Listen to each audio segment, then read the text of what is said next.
Please kindly click on the red subscribe button below this video and subscribe to our YouTube channel. Thanks, God bless you as you do this. Yeah, my name is Yomi Fabi.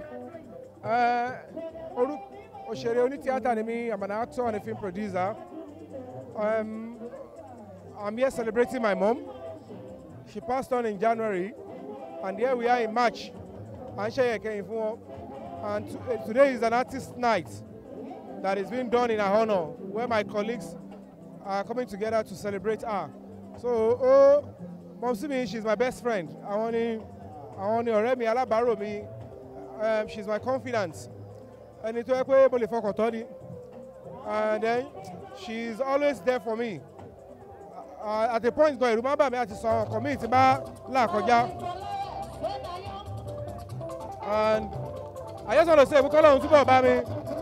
We tell us every about the one now.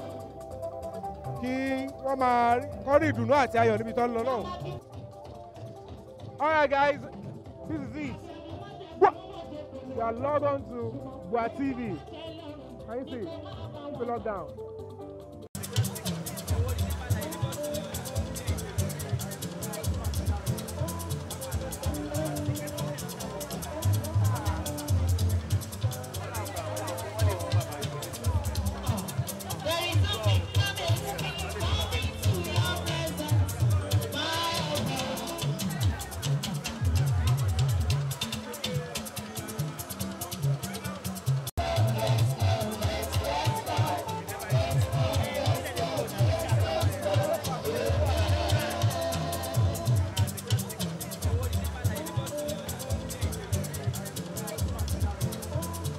Thank you so much for watching our videos, and importantly, you need to subscribe because we drop videos almost every day. You have to subscribe. There's a circle here written Bua TV. Click on it, you see a subscribe button. Click on the subscribe button. That's so. And if you have a big show coming up, any event, you can call us.